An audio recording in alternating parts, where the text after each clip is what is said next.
Ok, aujourd'hui nous allons avoir Marne, Noémie et Nono de la Quadrature du Net. La Quadrature du Net travaille inlassablement pour vos droits digitales depuis 2008. Ils ont des contributions très importantes en France et en Europe pour les droits digitaux et les libertés numériques.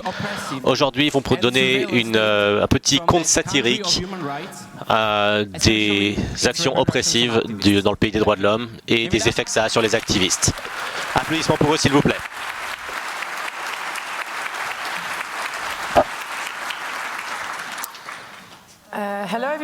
Bonjour tout le monde, je suis Noémie, je suis Marne et je suis Nono. Merci d'être venus. On va vous présenter une revue de l'année précédente sur l'état policier. Ça a été une année très longue et on va vous parler de quelques petites choses qui se sont passées cette année. On a décidé de vous présenter cela sous la forme d'une histoire satirique avec des personnages et toutes les histoires ont leur méchant. Ce qui est bien ici, c'est que on a à la fois les héros et les méchants dans les mêmes personnages. On va commencer par Gérald Darmanin, notre petit héros, notre petit prodige, ministre de l'Intérieur. Et c'est quelqu'un qui vient de la droite, il a trahi les partis traditionnels de la droite pour rejoindre Emmanuel Macron, maintenant il pousse des idées d'extrême droite. Pour résumer le personnage, raciste, accusé de viol, historique antisémite, il déteste bien sûr les musulmans autant que possible. Personnage adorable en général.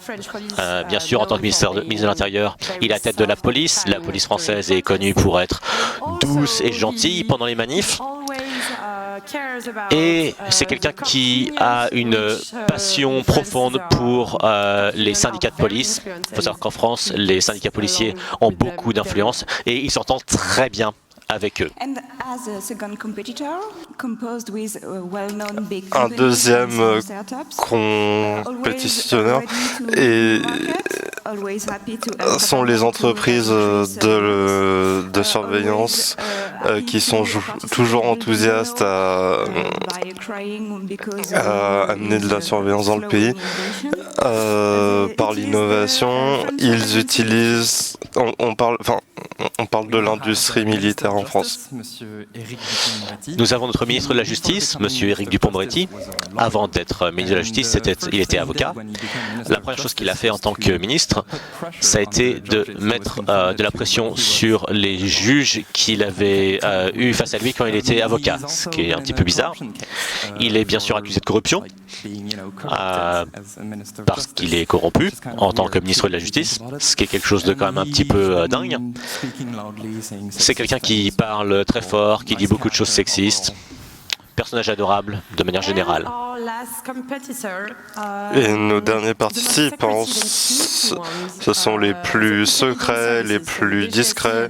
Ce sont la DGSI, la DGSE depuis 2015 et la dernière loi de surveillance qui est passée. Ils ont eu de nouveaux pouvoirs pour pouvoir participer à cette course. Ils étaient très actifs pendant la révolte des Gilets jaunes il y a quelques années. Ils vont tous se battre dans 8 rounds. Ils sont tous basés d'une manière arbitraire de compter. Alors, commençons. Tout commence à Paris en janvier 2023. Paris, la ville de l'amour, mais aussi la ville du sport. Parce que, comme vous le savez certainement, nous allons accueillir les Jeux Olympiques en 2024. C'est une opportunité parfaite pour Darmanin qui veut faire passer une nouvelle loi autorisant plus de surveillance. C'est quelque chose qu'on a l'habitude de voir en France. À chaque fois qu'il y a un événement un peu exceptionnel, on a une loi un peu exceptionnelle qui donne des nouveaux pouvoirs. entre sur la scène l'industrie technologique française. Leur spécialité du moment, c'est la surveillance vidéo équipés d'intelligence artificielle. On a des ordinateurs avec des algorithmes de vision logicielle.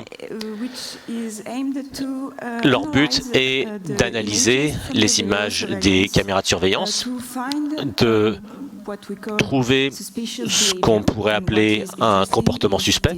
Ce qui est intéressant, c'est que la définition de comportement suspect, c'est intéressant, pardon, cette définition. Ça fait 4 ans qu'on étudie cette définition à la Quadrature, et on a vu que c'est utilisé pour détecter des choses comme par exemple des gens qui s'allongent dans la rue, des gens qui courent, des gens qui marchent dans le mauvais sens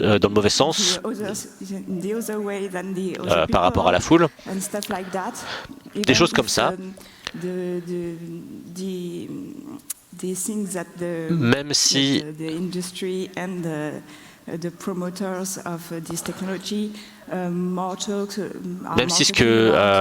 les promoteurs de ces technologies disent que ce qu'eux cherchent à faire, c'est détecter par exemple des colis suspects pour trouver des risques terroristes ou détecter des mouvements de foule. Donc cette définition de comportement suspect, c'est intéressant parce que c'est dans la rue et c'est plus de la surveillance de police qu'autre chose. Pour rendre ces stratégies acceptables, la stratégie Darmanin a été de passer par l'opacité du développement de cette technologie parce que les gens n'en entendent pas vraiment parler. Ils ont été présentés comme des expérimentations de façon à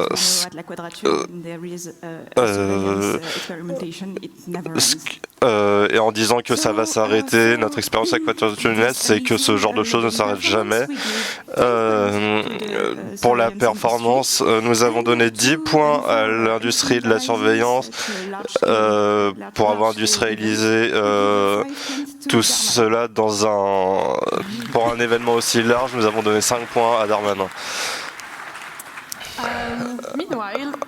Pendant ce temps-là, dans le pays de la France, dans la magnifique ville de Dijon, il y a cette chose qui s'appelle les tanneries, qui est un endroit politique et activiste qui est actif depuis plus de 20 ans. Et un jour, ils ont été très curieux à propos des petites boîtes blanches et ils les ont ouvertes. Ce qu'ils ont trouvé, c'est que il y avait plusieurs milliers d'euros d'équipement et ils ont vu sur Google Street Map que ces appareils étaient là depuis des mois ou des années. C'est un endroit où les activistes se réunissent. Il y avait une personne appelée Julien Leuillet qui est le leader du mouvement environnemental. Il a trouvé sous sa voiture un tracker GPS.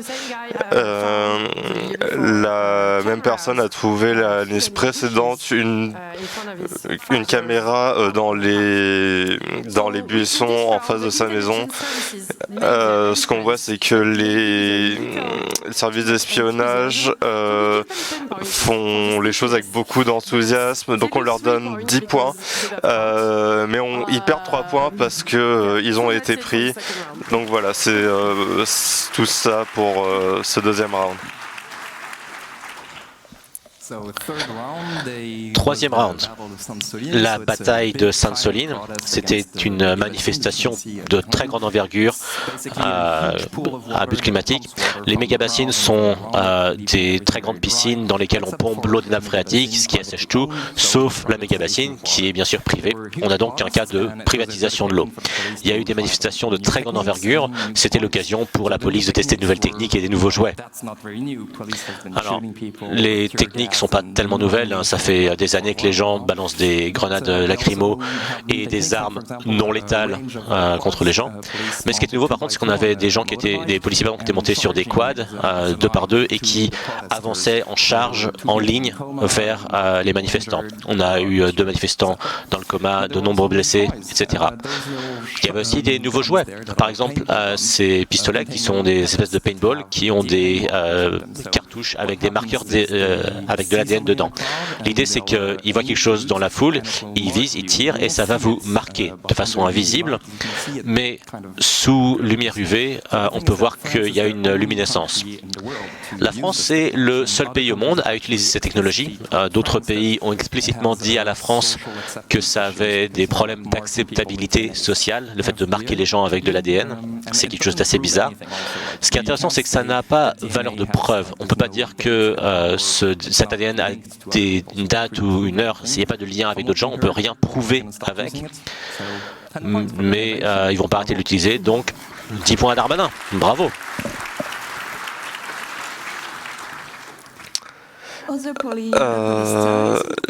D'autres jouets de la police.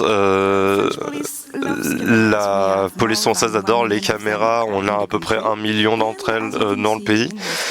Comme vous pouvez le voir sur cette image, ils les adorent encore plus quand elles sont en train de voler.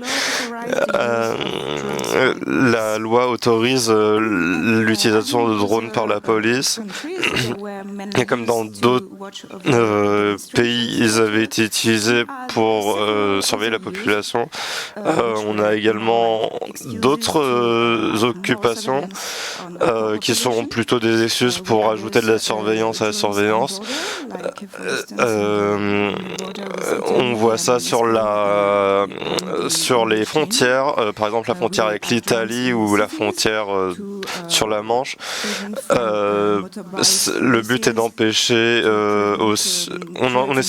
ils essaient aussi d'empêcher les courses de moto, tous les événements publics pour la Coupe du Monde de rugby ont été surveillés par des drones, que ce soit autour des stades ou des... pour avoir déployé tous ces outils de police, on donne 5 points à Darmanin et 3 points de plus à l'industrie pour avoir pris avantage de cette situation. Alors,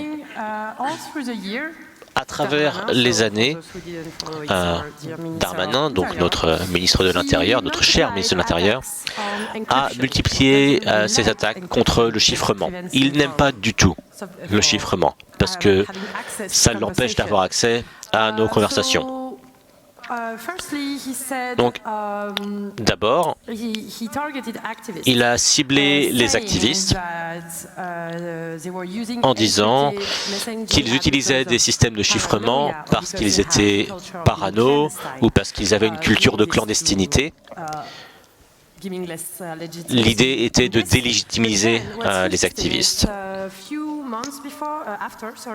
Mais ce qui est intéressant, c'est que quelques mois plus tard, il y a eu des attaques terroristes dans le nord de la France et Darmanin a utilisé cette opportunité pour attaquer à nouveau le chiffrement, cette fois-ci en exigeant qu'on affaiblisse le chiffrement, en demandant une backdoor dans les systèmes de chiffrement, quelque chose qu'on a entendu année après année.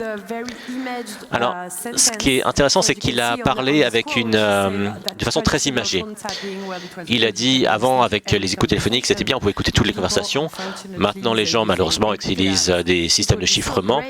Ce serait quand même mieux s'il y avait une backdoor. Ce serait bien si on pouvait dire « Hey, monsieur WhatsApp, monsieur Telegram, je pense que monsieur X est peut-être sur le point de faire quelque chose de grave. Donnez-moi ces conversations. » Alors, on ne sait pas s'il ne sait pas comment marche le chiffrement, si il ne sait pas que WhatsApp et Telegram n'ont pas accès à ces conversations à cause du chiffrement, ou si il fait semblant, juste pour pouvoir continuer à utiliser cet argument rhétorique pour affaiblir le chiffrement. En tout cas, c'était quand même une sortie assez stupide Et pour ça, il va perdre 5 points à notre classement.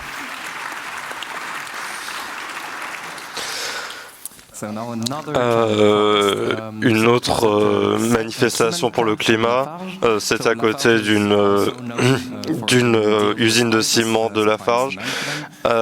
Donc Lafarge a vendu du ciment à l'État islamique. Pour protester ça, les manifestants se sont approchés des usines, ont tagué. Personne n'a été blessé, mais ça a été une occasion pour la police d'essayer de tout jouer. Donc commençons la liste. Analyse de l'ADN dans une zone de 2 km², mais seulement pour les mégots de cigarettes, mais ça ne permet pas de prouver quoi que ce soit. Il y avait les empreintes digitales, des caméras de surveillance dans une zone très large, reconnaissance faciale,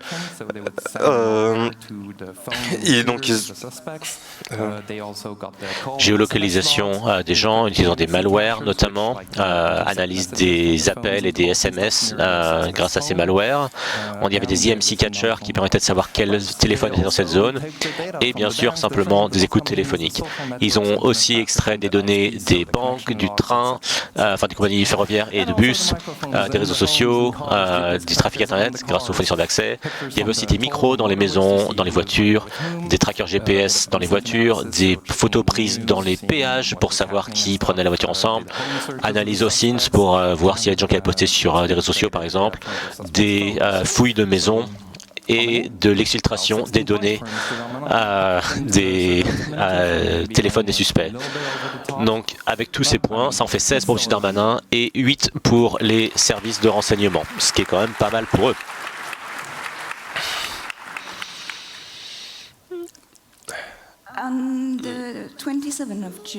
Le 27 juin, Naël, un adolescent de 17 ans, a été assassiné par la police. Le jour qui a suivi, on a eu beaucoup de manifestations dans les banlieues de Paris et dans la ville.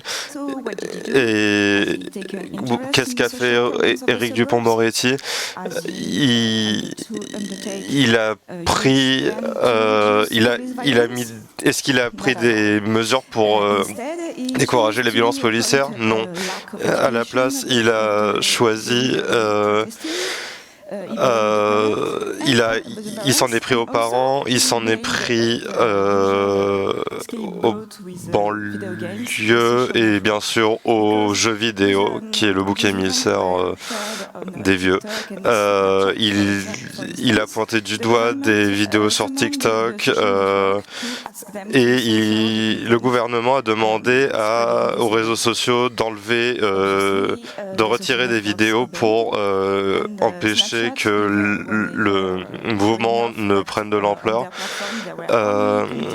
Snapchat,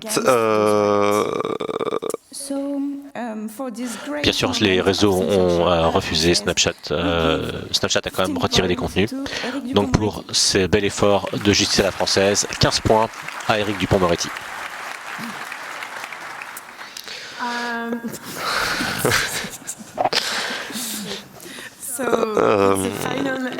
Donc le dernier round, on est toujours avec Éric Dupond-Moretti. Comme on peut le voir, il essaie de remonter dans la course. Pour ça, il a ramené de l'artillerie lourde. Pour vous donner un peu de contexte, depuis 2016, la police n'est pas entraînée pour tous les crimes, mais pour certains crimes. Mais ils restent avec un champ très large. Ils sont en capacité de mettre des microphones dans les endroits publics. Pour Éric Dupond-Moretti, il a dit que c'était un petit peu trop dangereux. Donc il a eu une super idée. Faisons ça à distance. Et on va espionner avec des spyware. L'idée que ça puisse s'en prendre à la vie privée, c'était pas vraiment un problème. Ils voulaient pouvoir accès aux caméras, aux micros, aux GPS, des outils électroniques, mais utiliser aussi les données de vos voitures intelligentes, de tous ces outils. Vos téléphones, votre voiture, votre ordinateur, leur micro, leur caméra, leur GPS. L'idée est de transformer tous les équipements de votre quotidien en mouchards policiers. Alors, c'est une super idée, c'est aussi une nouvelle technologie, donc il y a de l'innovation. Donc, 20 points à Éric Dupond-Moretti. Mais attendez. Mais qu'est-ce qui se passe? Oh non, la Constitution! Oh non, on avait oublié la Constitution.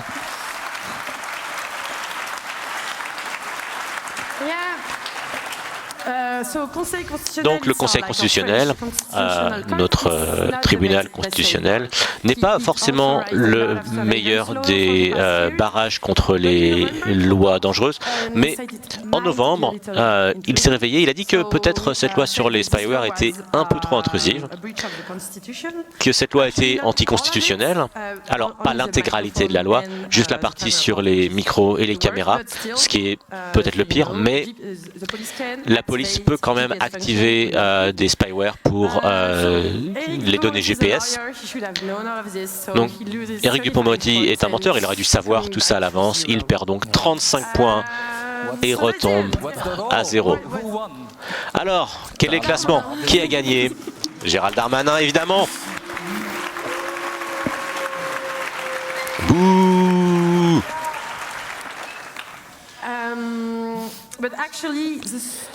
Mais l'histoire n'est pas vraiment terminée. Quand on a proposé cette présentation, on voulait faire quelque chose de rigolo parce que l'humour c'est quelque chose qu'on utilise tous les jours pour supporter ces combats difficiles. Mais quelque chose s'est produit il y a une semaine et on ne peut pas vraiment en rire. Donc on a changé la fin de notre présentation. Peut-être que vous en avez entendu parler, on appelle ça l'affaire du 8 décembre. C'est une affaire judiciaire qui s'est produite en France. Je vais la résumer très brièvement, on pourra en parler pendant un talk entier. Mais nous, on a des publications là-dessus. Il y a une page Wikipédia aussi en anglais, mais bien sûr en français, que vous pouvez lire là-dessus. Mais donc, brièvement, c'est l'histoire de 7 personnes. Des personnes qui viennent d'un monde plutôt de gauche, d'un monde activiste, et qui ont été poursuivies en justice pour association de malfaiteurs à but terroriste. Même si aucun projet concret n'a été démontré. Dans ce cas, qui a commencé il y a 3 ans, il y a eu beaucoup de surveillance par la police et par les services de renseignement. Donc on a eu des écoutes téléphoniques, des mouchards dans les domaines privés, dans leur domicile. Et je dis ça parce que dans les dossiers, il y a beaucoup de phrases qui ont été prononcées dans un milieu privé et qui ont été utilisées de manière incriminante contre eux. Des mots avec une notion politique, des notions radicales. C'était utilisé pour dire que c'était des personnes violentes, parce que les personnes dans leur chambre parlaient des flics à 3 heures du matin en colère. Ça a été utilisé pour les condamner en disant qu'ils étaient violents et qu'ils voulaient blesser des forces de l'ordre.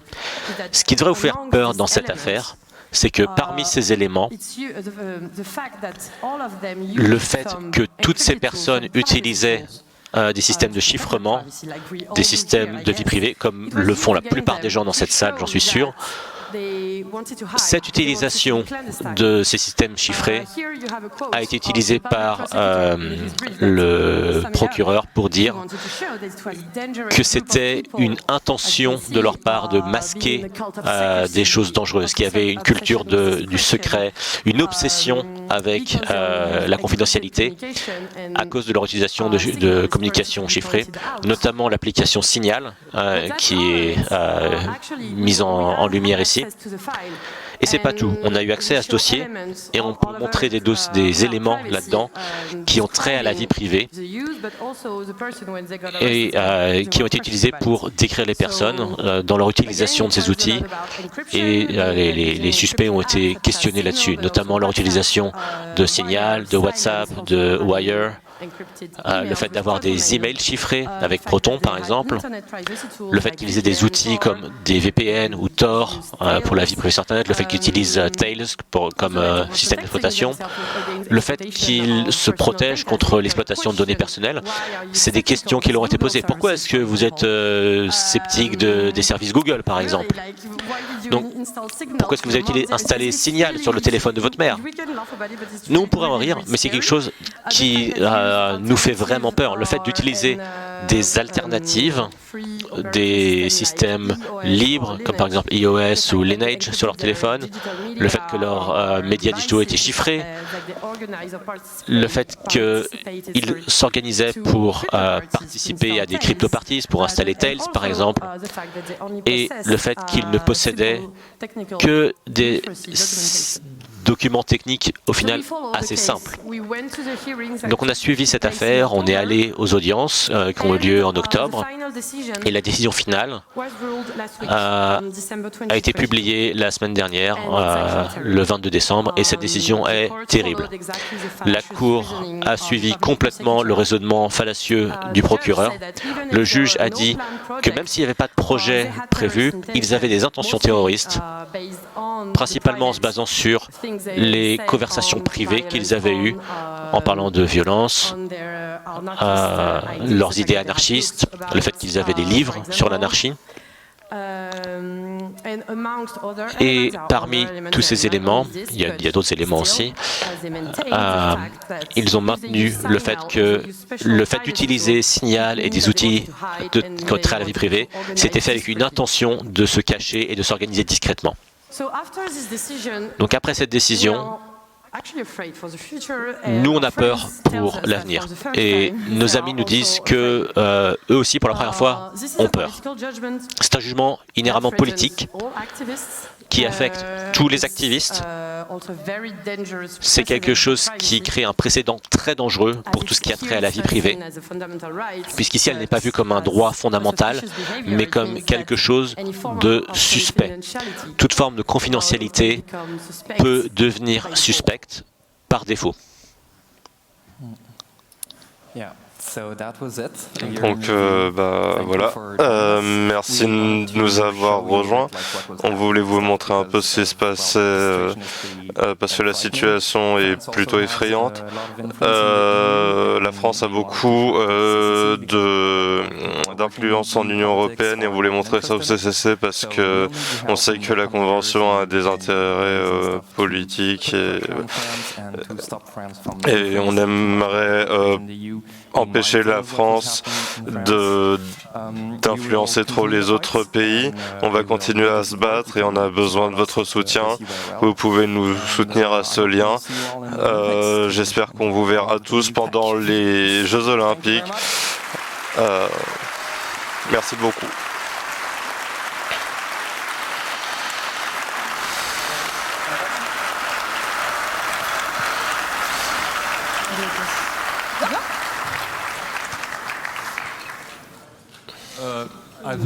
Je pense que c'était pas le dernier jugement dans cette affaire. Est-ce que vous pensez que ça pourrait aller à la Cour européenne des droits de l'homme parce que c'est vraiment outrageant?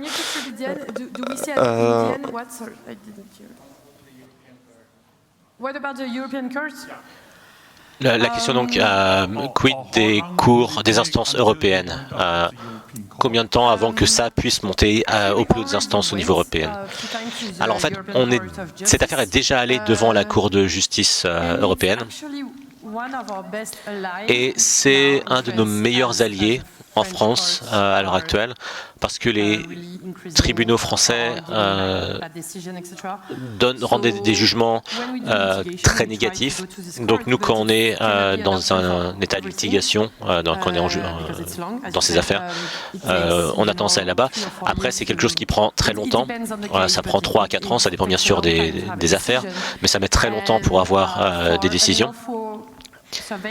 Et pour tout ce qui a trait à la surveillance illégale, ça peut aider, mais pour ce qui est de la surveillance politique, ça ne peut pas tellement aider. Il y a cette notion d'exemption pour la sécurité nationale, où chaque pays a une autorité pour faire ça. Donc, c'est quelque chose qu'on a fait.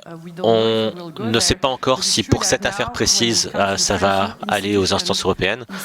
Ce qu'on peut dire, c'est qu'à l'heure actuelle, dans les institutions françaises, on a vraiment un mur et que l'Union européenne est probablement notre meilleur allié pour les libertés numériques en France.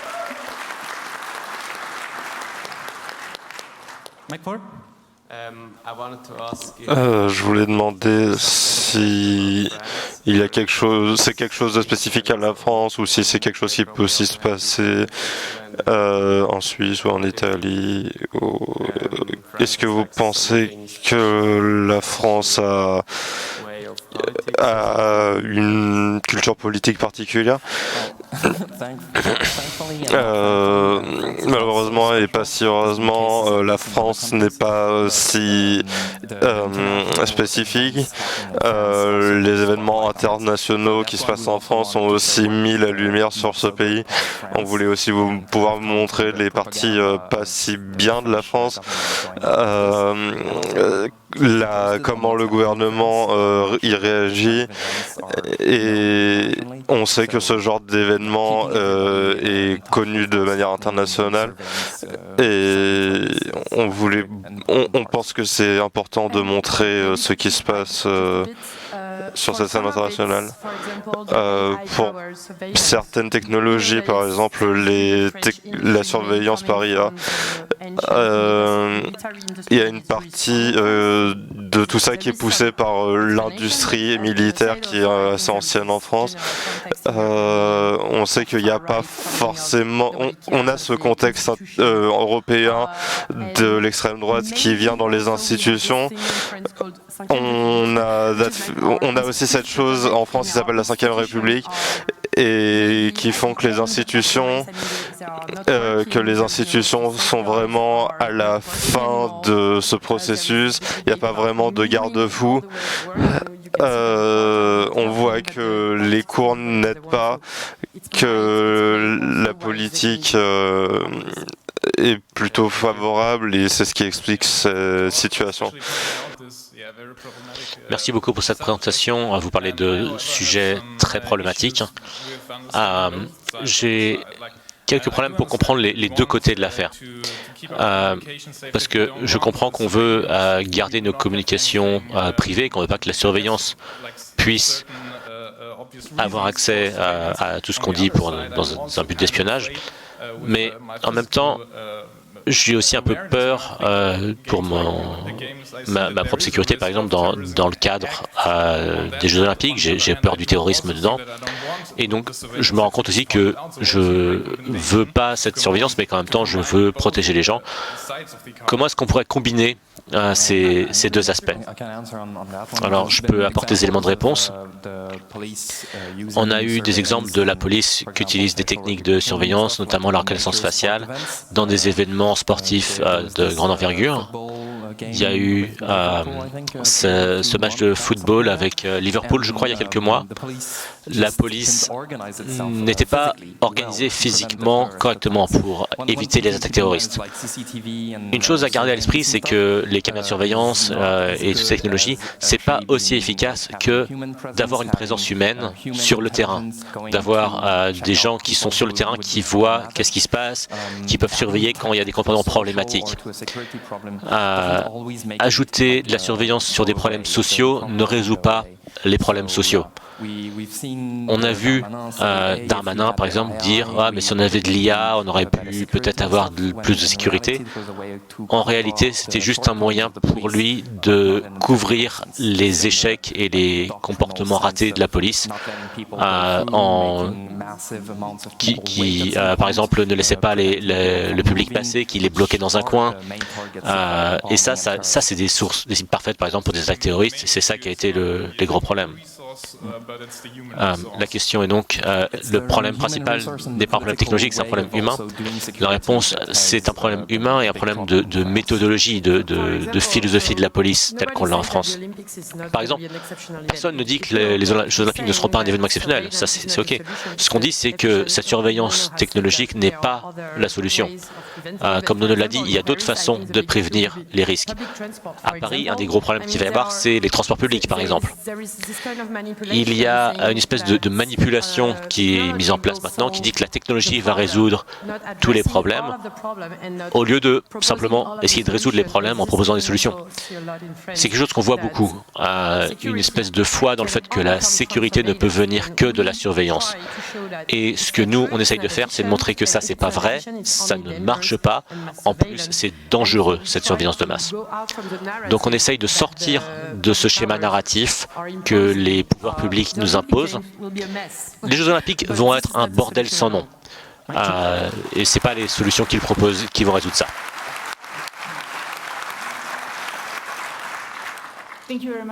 Merci pour la présentation. J'aimerais savoir toutes les données que vous avez rassemblées. Est-ce que elles sont publiques ou est-ce que vous avez fait des requêtes aux entités publiques?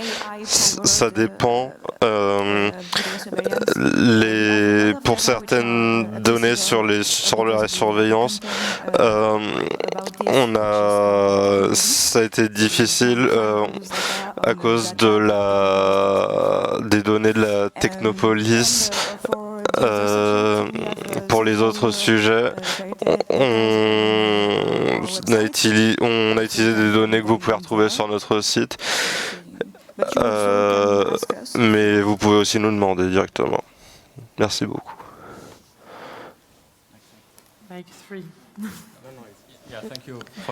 Merci pour cette présentation. Quand les activistes ont manifesté aux usines Lafarge, vous avez dit que les gens avaient été ciblés par du logiciel forensique, notamment des malwares sur leur téléphone, sur leurs ordinateurs. Est-ce que vous pouvez parler de façon plus spécifique de quels outils ont été utilisés et de comment ça a été fait? Alors, on parle de l'usine Lafarge, là? Oui. Alors, si je me rappelle bien, la police a essayé d'implanter des malwares, notamment des keyloggers, sur 5 smartphones. Ils ont essayé uniquement sur un d'entre eux. Ça, c'est des informations que nous, on a. Toutes ces informations ne sont pas forcément accessibles, pas forcément publiques. On sait que sur le téléphone où ils ont réussi, on ne sait pas s'ils l'ont fait à distance ou s'ils sont allés physiquement chez cette personne pour modifier le téléphone. C'est quelque chose qui peut-être deviendra public plus tard. Toutes ces personnes ont été arrêtées en juin, donc c'est quelque chose qui est très récent. D'un point de vue judiciaire, les documents ne sont pas encore publics. Donc c'est ce qu'on sait pour l'instant, c'est une affaire qu'on suit. De ce qu'on sait, les personnes ont été gardées en garde à vue et leurs téléphones ont été inspectés par la police à ce moment-là. Donc il est possible que ce soit à ce moment-là que les téléphones aient été compromis par la police. Il y a également une loi dont on a parlé qui donne un pouvoir à la police d'installer des spyware sur les téléphones qui permettent d'activer les modules GPS. Pour faire ça, il faut avoir un accès au téléphone, que ce soit à distance ou physiquement.